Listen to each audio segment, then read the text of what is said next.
Hello, everyone. This is Tia from your sustainable agriculture class, and today I'm here to present world hunger as a issue in modern agriculture.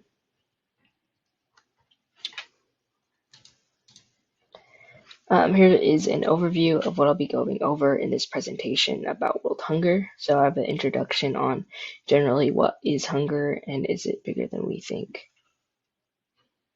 What causes hunger? Who does hunger affect? How does hunger affect different parts of agriculture? Solutions and conclusions. So what is hunger? I have this quote here on the website I found called Action Against Hunger. It states, hunger is defined by the United Nations as a period when people experience severe food insecurity, meaning that they go for entire days without eating due to the lack of money, access to food, or other resources. And I really like this definition here because it really goes deeper than what hunger is usually defined as, just like that stomach feeling you get when you like skip breakfast or something. But I like how it goes deeper and it really addresses that it can be more than that, and it can be the lack of money, access to food, or other resources. So it's not just, oh, I missed breakfast and I'm hungry. So it's definitely something bigger and deeper than that. So some other definitions I have here is hunger. Another way that uh, it is described as a distress associated with the lack of food. The threshold for food deprivation or undernourishment is fewer than 1,800 calories per day. So anything under this calorie count of 1,800 calories is considered undernourished or dealing with hunger. Malnutrition, referring to broadly both undernutrition and overnutrition. And what hunger deals with the most is definitely undernutrition, which is defined as goes beyond calories to signifies deficiencies in energies, protein, and essential vitamins and minerals. What causes world hunger? Here I have an image of a cornfield being dried out, and then also some war and conflict that also causes world hunger. Natural disasters I have here as earthquakes, floods, droughts, and hurricanes, etc. Um, that can really cause lack of food growth and making it harder to produce food, causing world hunger. War and conflict is also a big one. Conflict can cause food shortages, threatening the means of survival to entire populations. Additionally, wars commonly trigger the displacement of huge numbers of people, cutting them off from their food supplies and livelihoods. Um, Economic instability as well is a big one. This basically is describing that food prices can go up, making it not as accessible for people that struggle financially to buy food, uh, which also causes world hunger numbers to go up. Who does hunger affect? Statistics on world hunger is about 870 million people are undernourished in the world. That was equivalent to 12.5% of the global population. Also, 1 in 8 people. Here is an image of the world here, and different colors signifying uh, just the number of people that deal with undernourishment. See, in Africa here is a lot of the population, and also in Asia. I have a little bit here in South America as well. And this gray area here doesn't mean that these countries don't deal with world hunger. It's just not as not as big numbers as these countries that are highlighted here. Effects in agriculture in California, the United States, and globally. How hungry is California exactly?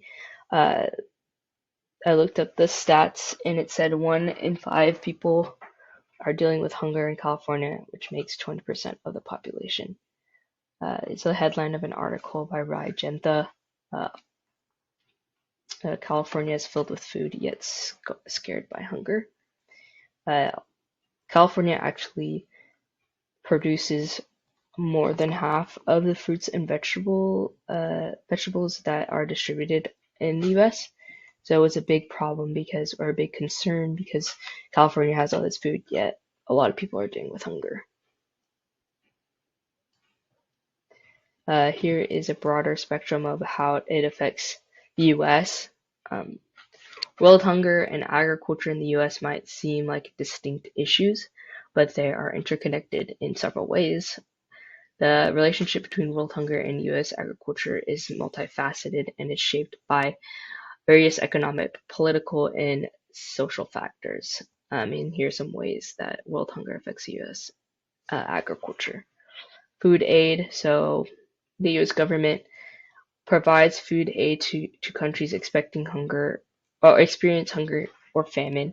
This aid typically consists of agriculture products grown in the U.S. So that definitely uh, affects the agriculture here in the U.S., whether it be producing more food or giving food here to people in countries that are in need of more food because they are dealing with hunger. Migration and labor. Extended periods of food insecurity and famine can lead to migration. This can impact labor dynamics in the U.S., with immigrants potentially filling roles in the U.S. agriculture sector, especially in labor-intensive roles. And I also have here trade and export. The U.S. is a major agriculture exporter, and addressing hunger abroad can open new markets. As living standards rise in developing nations, demand for diverse U.S. products could increase. How does it affect global agriculture? World hunger and agriculture are intricately linked, with each influencing the other in various ways. Here are some ways in which hunger affects global agriculture. The shift in agriculture priorities. In regions where hunger is rampant, there can be a shift towards cultivating staple foods that provide basic sustenance at the expense of diverse crops. Social and political implications. Hunger can lead to social unrest and political instability, which can further disrupt agriculture activities, land ownership disputes, civil conflicts, or war uh, can destroy agriculture infrastructure and displace farmers. Uh, which leg of sustainability does the issue mainly fall under? And here are the four: social, environment, economics, production. And I think it falls under more economic and social factors. And here's why. Here's economic barriers often prevent people from accessing food, even when it is available, while social conflicts and inequalities further exacerbate the issue. Here's some ways that I thought up of to make a difference. And I said there's no one answer to solving world hunger. I think collectively, if we keep up the work and awareness that we are doing today, the numbers could continue to deplete, and world hunger can be less of a problem today. Don't waste the food that you have purchased. A lot of fast food chains and even restaurants do waste a lot of food. And it's sad to see a lot of that going to waste when you know that people in the US and even further globally are dealing with hunger. Um, and I said, give it to organizations that spread awareness. And even though that helping spread awareness might seem that you're not making an immediate difference, but it could help raise money for those who can make that immediate difference.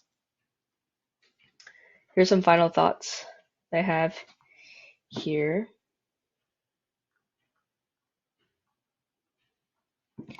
Just because there is enough food in the world to feed, it doesn't mean Here's some final thoughts that I had here. So under global food sufficiency, focus on nutrients. The path to reduce hunger can cause potential outcome. And then that's just kind of going over just because there's enough food in the world to feed it, it doesn't mean that the food is in the right place at the right time.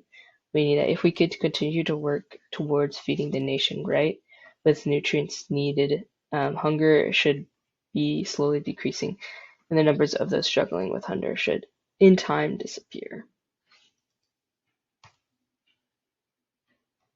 And that's all I have today. Thank you.